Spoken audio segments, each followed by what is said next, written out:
Route 9. Late summer afternoon, 1999.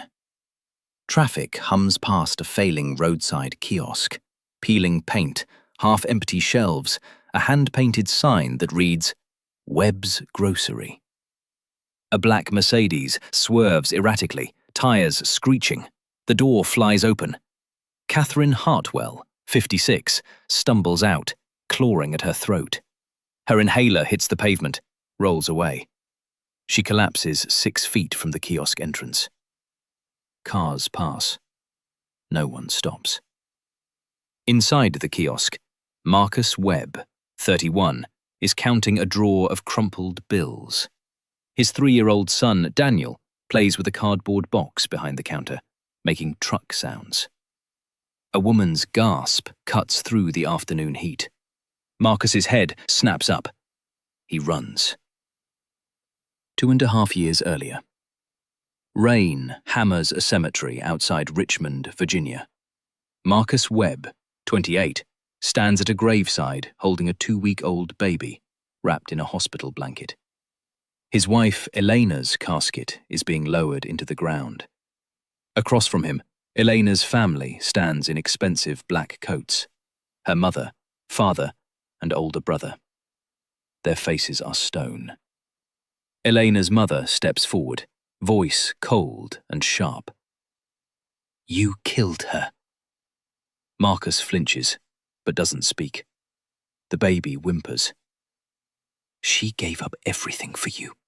Her education, her future, her family. And you couldn't even afford a real hospital. Elena's father adds, his voice flat with disgust. You have 48 hours to vacate the house. It's in our name. You'll receive nothing. Marcus's voice cracks. Elena loved me. She wanted. Her brother cuts him off. She died bringing your son into this world. The least you can do is disappear with him. The rain pours harder. Marcus turns, holding his son close, and walks away from the grave. Behind him, Elena's family doesn't follow. He has a duffel bag, a crying infant, and nowhere to go. 2.5 years later.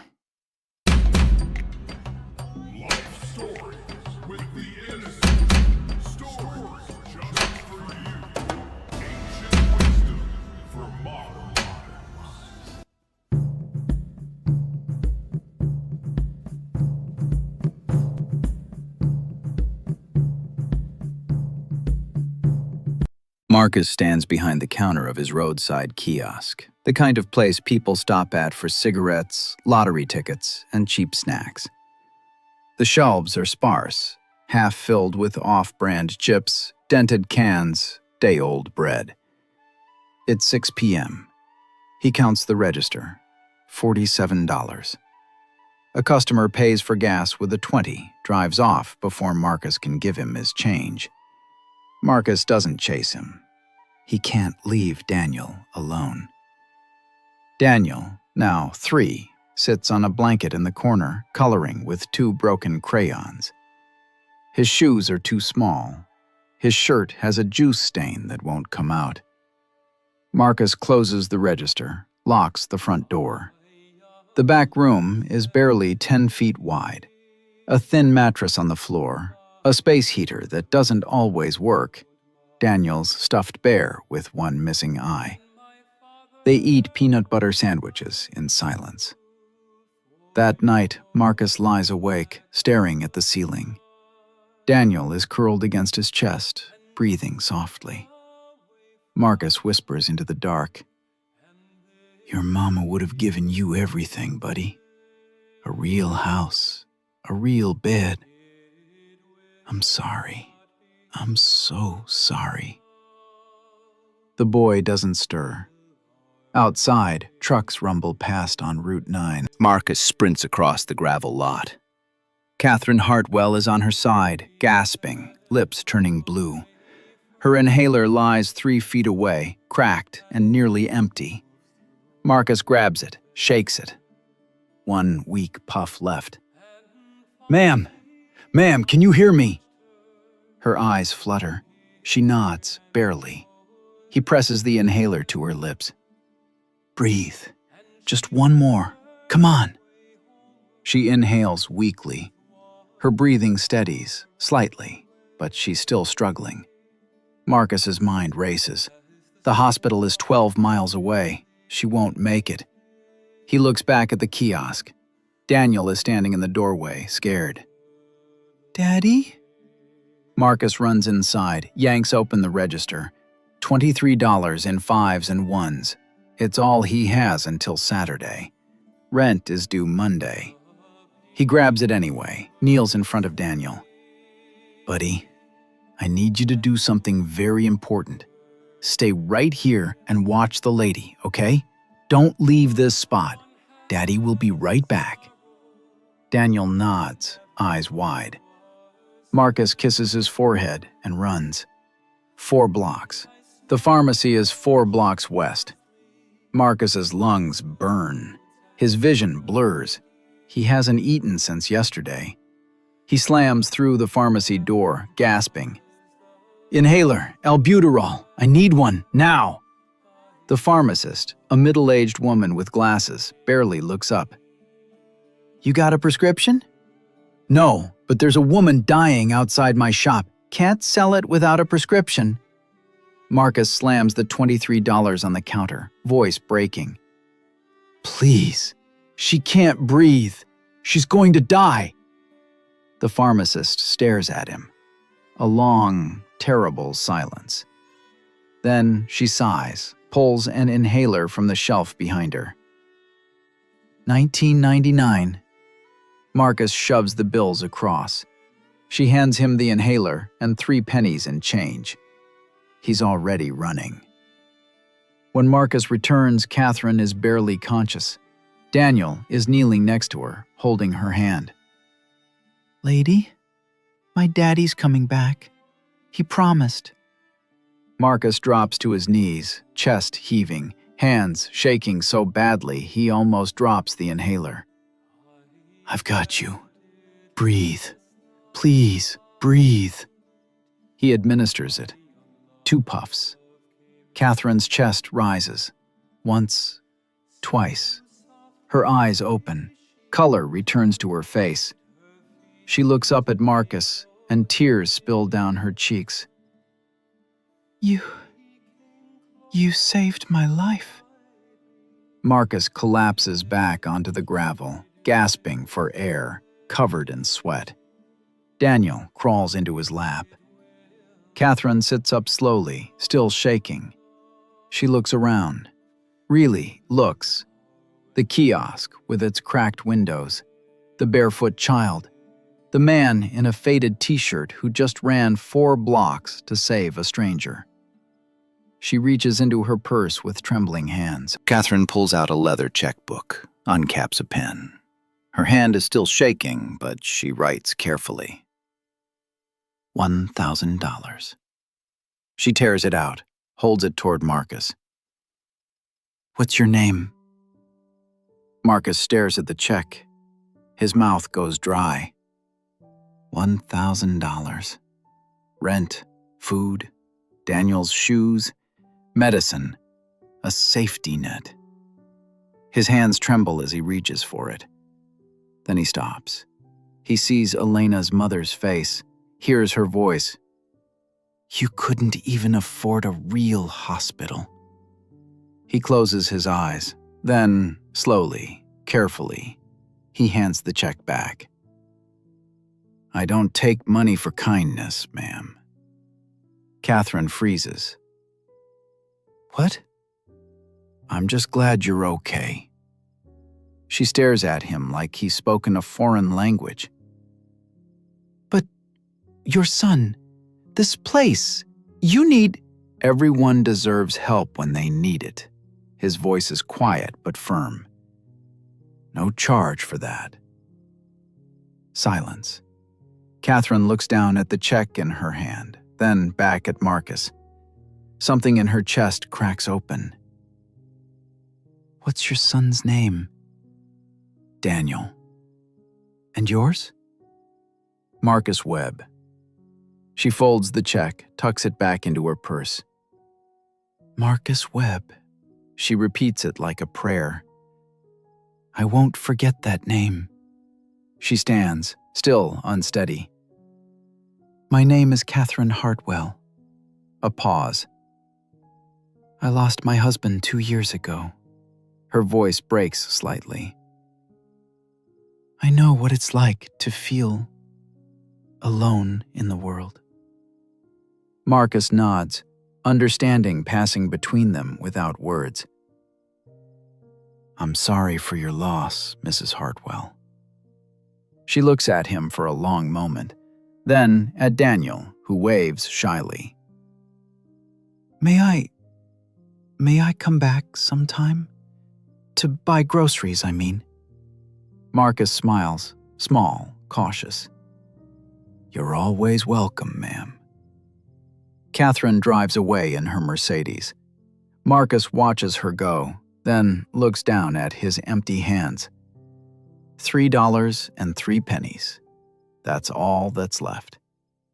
But somehow, he feels lighter than he has in years. 2 weeks pass. Marcus is restocking the cooler with off-brand sodas when a car pulls up. Not the Mercedes this time, a modest Honda sedan. Catherine steps out, dressed simply. Jeans, a blouse, sunglasses. She walks in like she's been coming here for years. Good afternoon, Marcus. He straightens, surprised. Mrs. Hartwell. Catherine, please. She browses the aisles slowly, picks up bread, milk, eggs, cereal, orange juice. $31 worth. She pays with 2 20s. Keep the change. Ma'am, I can't. It's not charity. It's a tip. For good service. She says it with a smile that's both warm and firm. Before leaving, she kneels down to Daniel's level. What are you drawing, sweetheart? Daniel holds up a crayon picture. 2 stick figures, one big, one small. Me and Daddy. Catherine's smile falters. Where's your mama? Daniel looks at Marcus, uncertain. Marcus speaks gently. His mama passed when he was born. Catherine's eyes fill. I'm so sorry. She stands, composing herself. I'll see you next week, Marcus. And she does. 6 months pass. Every Tuesday at 3 p.m., Catherine's car pulls into the gravel lot. She never buys much. Bread, soup, crackers. But she always overpays, and she always stays to talk. September. Catherine brings a bag of groceries and a small box. I was cleaning out my husband's office and found these. Thought Daniel might like them. Crayons. A fresh pack of 24. Daniel's face lights up. Marcus hesitates. Catherine, you don't have to. I know. Her voice is soft. But I want to. November. Catherine arrives with a container of homemade chicken soup. I made too much. Marcus knows it's a lie, but he accepts it. They sit on crates behind the kiosk while Daniel naps inside. How did you end up here? She asks. Marcus tells her about Elena, the pregnancy complications, the county hospital, the hemorrhage they couldn't stop, her family's rejection. They blamed me for not being able to afford better care. Catherine's jaw tightens. You loved her more than anything. Then you did everything right. It's the first time anyone has said that to him. January. Catherine mentions her daughter for the first time. Victoria. She's 28. We haven't spoken in 3 years. What happened? Her father died suddenly, heart attack. I threw myself into work to cope. She thought I didn't grieve enough, didn't care enough. Catherine's voice cracks. She said I loved the business more than I loved them. Did you? No. Tears streak her face. But I didn't know how to show her that. And now it's too late. Marcus hands her a napkin. It's never too late. She laughs bitterly. You don't know Victoria. They sit in silence. Then Catherine says quietly, You and Daniel, you remind me what I lost, but also what still matters. March 14th. Daniel turns 4. Marcus has $12 to spend. He buys a small cake from the discount grocery store. Chocolate with white icing, the kind that comes in a plastic container. 4 candles. That afternoon, Catherine arrives, unannounced.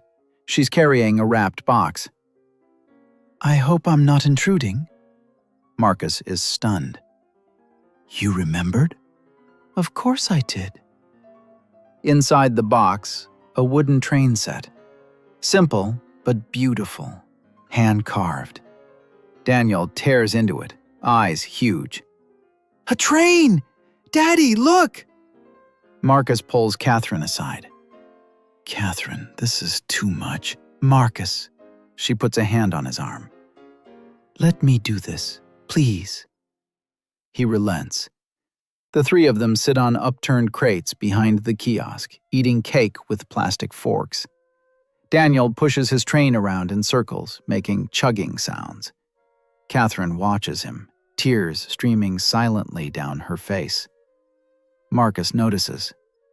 You okay? She nods, wiping her eyes. I haven't felt this whole in so long. She looks at Marcus. Thank you. For what? For letting me be part of this. That night, Catherine sits in her study at home, writing in a leather journal. March 14th, 2000. Today, I celebrated a child's birthday in a parking lot and felt more alive than I have in 3 years. I don't know what Marcus and Daniel need from me, but I know what I need from them. Hope. A reason to believe kindness still exists. I've decided to update my will. June. Catherine invites Marcus and Daniel to a small Sunday barbecue at her home. Marcus is terrified. Catherine, I don't think... Please, Marcus, just a few hours. I want my friends to meet you. Reluctantly, he agrees. Catherine's home is beautiful. Modest by wealthy standards, but a mansion to Marcus. Manicured lawn, wraparound porch, the smell of grilled burgers drifting through the air. Marcus holds Daniel's hand tightly as they walk up the driveway. He's wearing his only clean shirt. Daniel's shoes still don't fit right. Catherine greets them at the door, beaming. You came! She introduces them to her guests, neighbors, business associates, old friends. This is Marcus Webb and his son, Daniel. Marcus saved my life last year, and he's been teaching me something I forgot. That kindness doesn't need a reason. People are warm, curious. A man named Gerald, who owns a regional chain of convenience stores, strikes up a conversation. You run the kiosk on Route 9? Yes, sir. Catherine mentioned it. I'm always looking for reliable suppliers for small orders. Mind if I stop by sometime? Of course. Over the next 2 weeks, Gerald becomes a regular customer, ordering bulk snacks and drinks for his break rooms. It's not a fortune, but it's steady. For the first time in 2 years, Marcus has a reliable client. Late autumn. A rainy Tuesday. Catherine arrives soaked, laughing as she shakes off her umbrella. Forgot to check the forecast. Marcus makes her tea on the hot plate in the back room. Daniel is napping on the mattress, clutching his stuffed bear. They sit in comfortable silence for a while. Then Catherine asks, Marcus, Can I ask you something? Sure. That day, when I tried to give you the money, why did you really say no? Marcus is quiet for a long time. Elena's family made me feel like I was only worth what I could provide, like love had a price tag.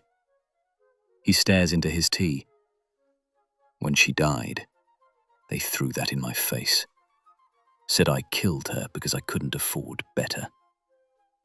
Catherine's hand covers her mouth. After that, I promised myself something. I never want my son to think that goodness is something you buy or sell. I want him to know that some things you just do because they're right. Catherine's eyes glisten. Elena was lucky to have you.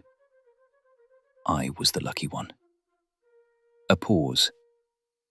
The world needs more men like you, Marcus. He shakes his head. The world needed more women like Elena. I'm just trying to be the man she believed I could be. Catherine reaches across and squeezes his hand.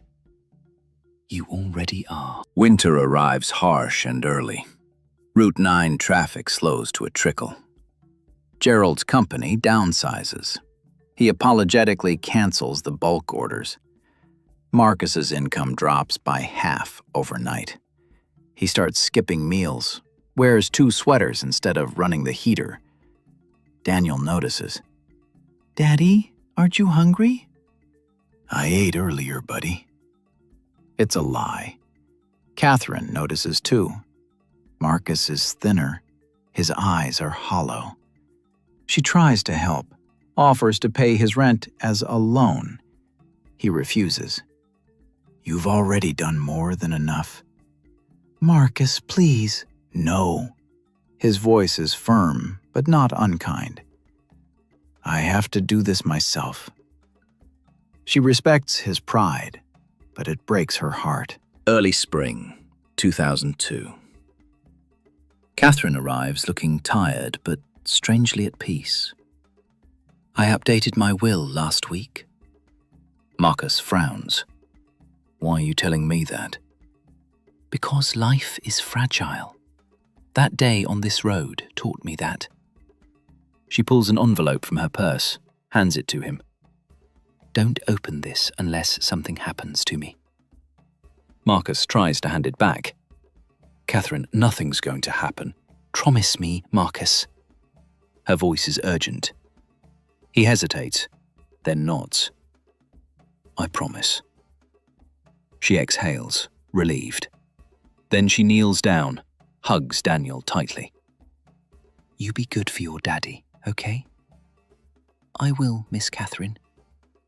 She stands, hugs Marcus, holds on longer than usual. You gave me something I thought I'd lost forever, Marcus. You gave me faith in people again. Before he can respond, she's walking to her car. Marcus watches her drive away, the envelope in his hand. He tucks it into a drawer in the back room and forgets about it. Saturday morning, April 27th, 2002. Marcus is opening the kiosk when his phone rings. Unknown number. Hello? Is this Marcus Webb? Yes. This is Robert Chen, attorney for Catherine Hartwell. I regret to inform you that Mrs. Hartwell passed away last night. The world stops. What? Severe asthma attack. She didn't make it to the hospital in time. The phone slips from Marcus's hand. Daniel looks up from his coloring. Daddy? Marcus collapses to his knees, gasping for air. It feels like drowning. The obituary runs in the paper 3 days later. Catherine Ann Hartwell, 58, beloved businesswoman and philanthropist. The funeral is at St. Mark's Cathedral, one of the grandest churches in the city. Marcus debates not going, but he has to. He needs to say goodbye. He and Daniel stand in the back, dressed in their only good clothes. The church is packed, hundreds of people. Marcus sees her for the first time. Victoria Hartwell. She's in the front row, flanked by attorneys and business associates. Her face is composed, cold. The eulogies are polished, professional. They talk about Catherine's business acumen, her charitable donations, her legacy. No one mentions Route 9. No one mentions the roadside kiosk. No one mentions the man she visited every Tuesday for 2.5 years. Marcus feels invisible. After the service, people file out. Victoria walks past him without a glance. Daniel tugs his sleeve. "Daddy, is Miss Catherine really gone?" Marcus can't speak. They leave before the burial. That night, Daniel asks again. "Is Miss Catherine with Mama and Jesus now?" Marcus stares at the wall. Finally, he whispers, "I think so, buddy." But his voice is hollow. 3 months have passed. Without Catherine's visits, without Gerald's orders, the kiosk dies slowly. Marcus falls 2 months behind on rent. The landlord is unsympathetic. "I've been patient, Webb, but I've got bills too." Eviction notice. 30 days. Marcus tries to find work, applies everywhere. No one's hiring. He sells the kiosk equipment for almost nothing. The space is emptied by mid-August. By September, Marcus and Daniel are sleeping in his car, a rusted 1987 Chevy that barely runs. They park behind a gas station at night. Marcus washes Daniel in public restrooms, feeds him with what little he can scrape together. Daniel stops asking questions. He just holds his bear and stays quiet. One night, Marcus sits in the driver's seat, staring at nothing. "I'm sorry, Elena. I'm sorry, Catherine. I failed everyone." October. 6 months after Catherine's death. Marcus is packing their belongings from the car into a duffel bag. They've been accepted into a shelter, but only for 2 weeks. He finds the envelope. Crumpled. Forgotten. Catherine's handwriting on the front. "For Marcus Webb. Open only if something happens to me." His hands shake as he tears it open.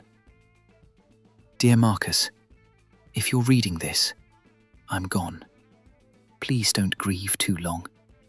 I lived more fully in the last 2 years than I did in the previous 56, and that's because of you.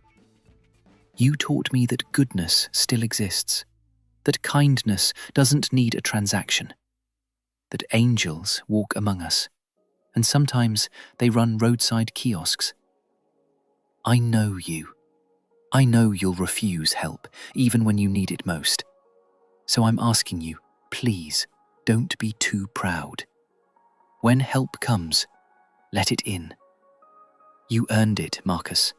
You and Daniel both. Keep being the man Elena believed you were. Keep raising that beautiful boy.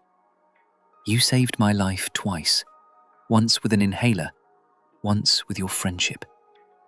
With all my love and gratitude, Catherine." Marcus reads it 3 times. Then he folds it carefully, tucks it into his shirt pocket, and breaks down, sobbing. A police officer taps on the window. "Sir, you can't park here overnight." Marcus looks up, face wet with tears. "I don't have anywhere else to go." The officer's expression softens, but policy is policy. "I'm sorry, you need to move along." Marcus starts the car, drives into the night. Nowhere to go. November. Marcus and Daniel are at a men's shelter on the east side of town. It's crowded, loud, smells like sweat and despair. Daniel clings to his father, scared. Marcus stares at the wall, doesn't eat much, doesn't speak. Other men try to talk to him, He doesn't respond. At night, when Daniel is asleep, Marcus whispers apologies into the dark. "I'm sorry, Elena. I couldn't protect him. I'm sorry, Catherine. I wasted everything you believed in." The shelter coordinator notices. "You okay, Marcus?" He nods, but it's a lie. He's drowning, and this time, there's no one to pull him out. Late November. Marcus has been at the shelter for 3 weeks. A man in an expensive suit walks into the common room, scanning faces. The shelter director approaches him, speaks quietly, then points. The man walks over. "Marcus Webb?" Marcus barely looks up. "Who's asking?" "My name is Robert Chen. I'm an attorney. We spoke on the phone several months ago." Marcus's chest tightens. "About Catherine?" "Yes." Robert sits down uninvited. "I've been looking for you for 6 weeks. You're a very difficult man to find." Marcus says nothing. "I need you to come with me, Mr. Webb. It's regarding Mrs. Hartwell's estate." Marcus laughs bitterly. "I don't have anything to do with her estate." "Actually, you do." Daniel looks up from his coloring book. Robert's expression softens when he sees the boy. "Please, Mr. Webb, 1 hour of your time. That's all I'm asking." Marcus looks at Daniel, then back at Robert. "Fine." The law office is downtown. Glass and steel, polished floors. Marcus feels out of place in his stained jacket and worn jeans. Daniel holds his hand tightly. They're led into a conference room. Victoria Hartwell is already seated, flanked by 2 attorneys. She's dressed in black, expression cold. She looks at Marcus with barely concealed disgust. "This is the man?" Robert nods. "Yes." "He looks homeless." "He is homeless, Miss Hartwell." Victoria scoffs. Robert clears his throat. "Let's begin." He opens a leather folder, begins reading in a calm, formal tone. Standard bequests, charities, distant relatives, small gifts to long-time employees. Then, "To my daughter, Victoria Ann Hartwell, I leave controlling interest in Hartwell Commercial Properties, the family estate in Riverside, and all associated business assets, with the hope that she finds the peace and purpose I could not give her in life." Victoria nods, satisfied. Robert continues. "And to Marcus Webb."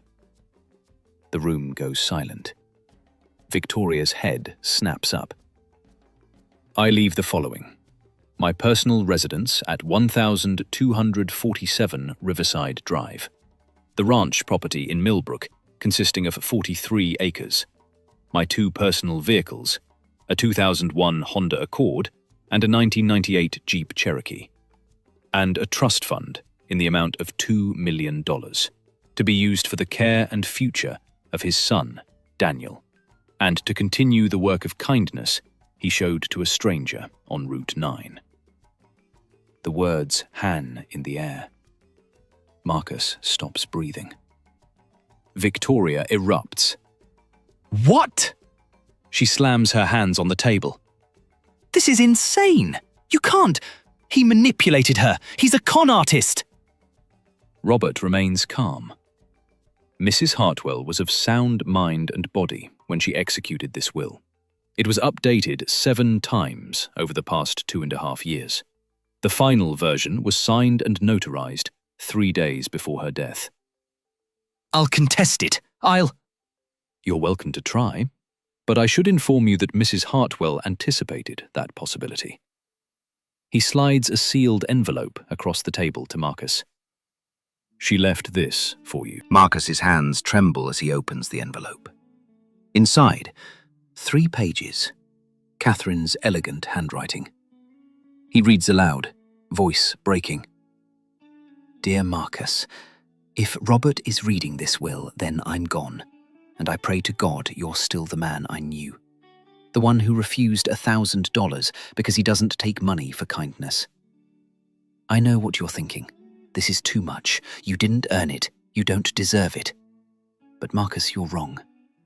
You gave me something that no amount of money could ever buy.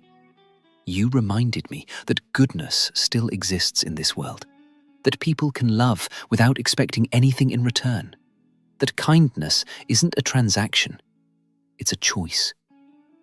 I've spent 30 years building a business. I have more money than I could ever spend. But I had forgotten what it was for. I'd forgotten what mattered. You and Daniel reminded me. Every Tuesday, I drove to that kiosk not because I needed groceries, but because I needed hope. I needed to see that there are still people in this world who choose to do the right thing, even when it costs them everything. You never asked me for anything, not once. Do you know how rare that is? Victoria will be angry. She'll think you manipulated me. But she doesn't understand that you saved me twice. Once with an inhaler, once with your friendship. This isn't charity, Marcus. This is an investment. I'm investing in the only person I've met in 30 years who values people over profit. Use this money to build the life Elena wanted for Daniel. Give him the opportunities you never had. Teach him what you taught me. That kindness is the only currency that matters. And please, Marcus, stop punishing yourself for her death. You loved her. You gave her everything you had. That's all anyone can ever do. Daniel deserves a father who believes he's enough. And you are enough. You always were. I updated this will 7 times because every time I visited, you showed me something new about what it means to be good. The final update was made 3 days ago, after our last visit. I knew my time was running out. I could feel it. But I wasn't afraid, because I knew I was leaving this world better than I found it. I knew you and Daniel would carry forward what I started. Thank you, Marcus, for saving my life, for restoring my faith, for being exactly who you are. Don't let anyone, not even yourself, convince you that you don't deserve this. You do. With all my love and gratitude, Catherine Hartwell. Marcus finishes reading. The room is silent. Tears stream down his face. Daniel climbs into his lap, scared. Daddy, why are you crying? Marcus pulls him close, shaking. Because Miss Catherine, she's still taking care of us, buddy. Victoria stares at them, her anger crumbling into something else. Confusion, grief, maybe even shame. Victoria stands abruptly, trembling. I don't... Her voice breaks. Robert speaks gently. Miss Hartwell, your mother anticipated your concerns. She left one more thing. He opens a laptop, presses play. The screen shows Catherine, seated in this very office, looking directly into the camera. The timestamp reads 3 days before her death. Her voice is calm, clear, and filled with love. Victoria, if you're watching this, I know you're angry. You have every right to be. I wasn't the mother you needed after your father died. I buried myself in work instead of grief, and I lost you because of it. But I want you to understand something. Marcus Webb never asked me for a single thing. In fact, he refused everything I tried to give him. The day I collapsed outside his shop, I offered him $1,000. He handed it back. Do you know how long it's been since someone refused my money? He didn't want my wealth. He wanted me to live. For 2.5 years, he gave me something I thought I'd lost forever. A reason to believe that people can still be good without expecting reward. He reminded me of your father, of the man I fell in love with before the business consumed everything. I'm not asking you to understand. I'm not even asking you to agree, but I'm asking you to trust me one last time. Marcus Webb is a good man, and that little boy deserves a chance. I hope someday you'll meet someone who changes your life just by being kind. And when you do, I hope you'll remember this moment. I love you, sweetheart. I always have. I hope you find peace. The video ends. Victoria is crying now, quietly, shoulders shaking.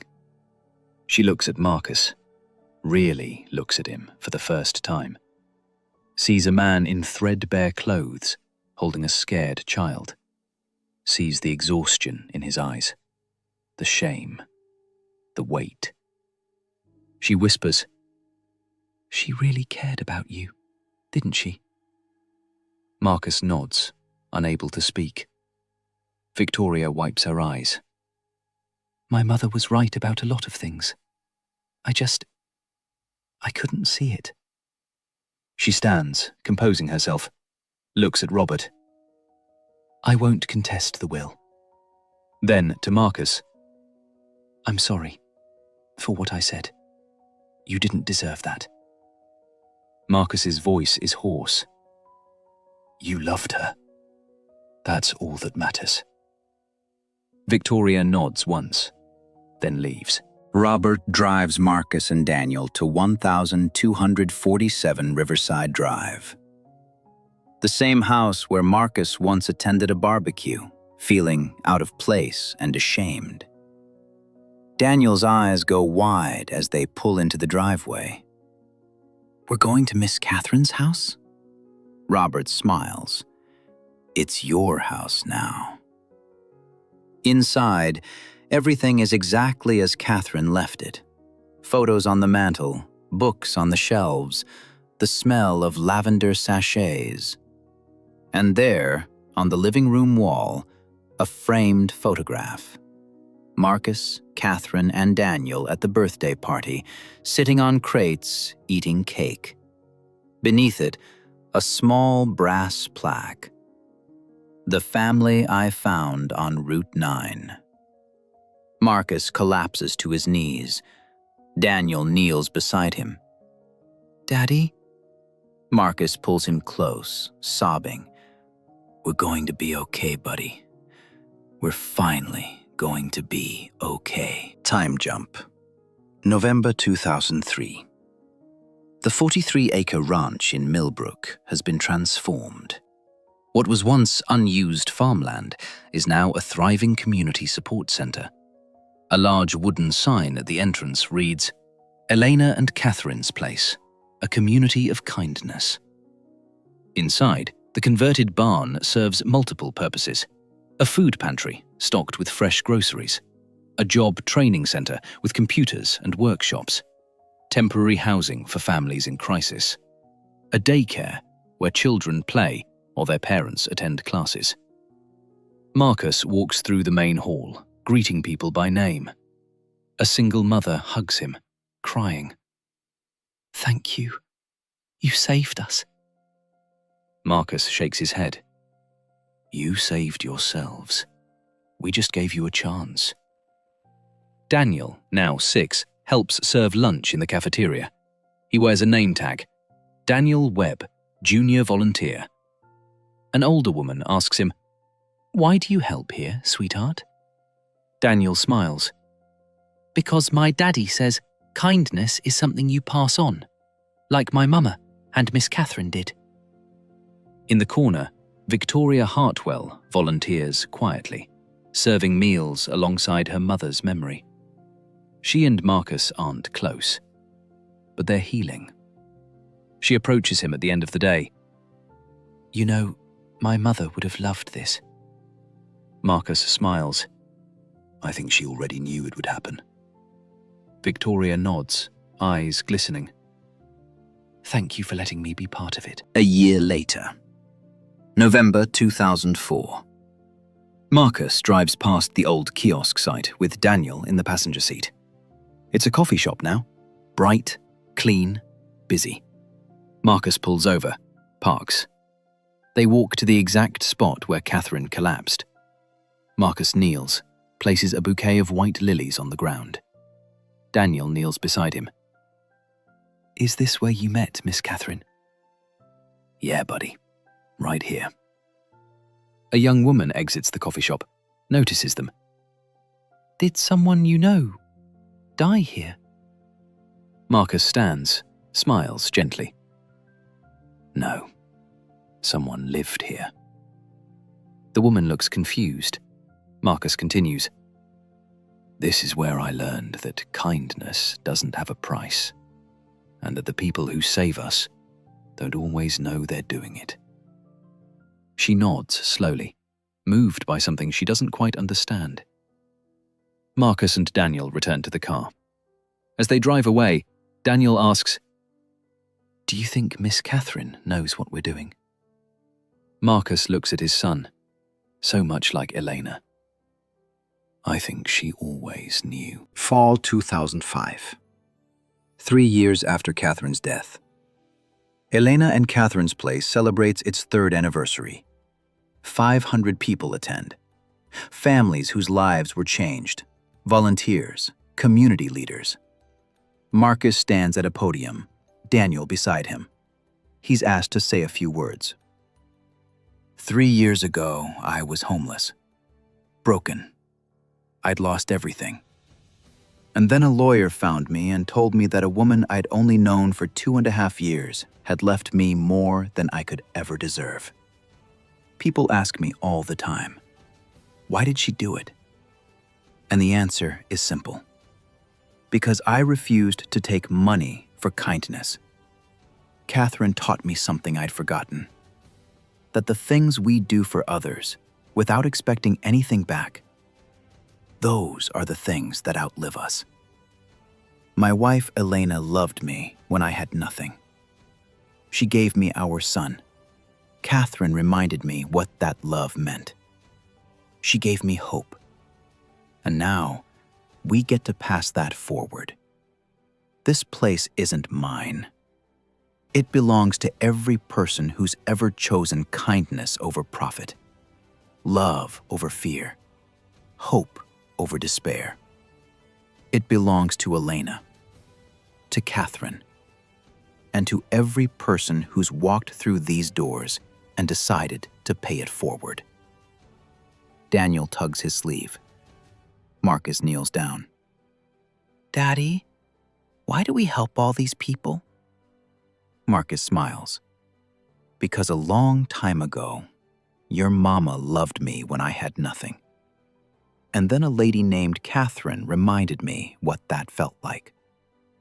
And when people give you kindness, Danny, you don't keep it. You pass it on. Daniel nods seriously. Like Mama and Miss Catherine passed it to us? Exactly like that. The center is full of life, laughter, children playing, families eating together. The sign above the main entrance reads, Elena and Catherine's place. We don't take money for kindness. Kindness doesn't die.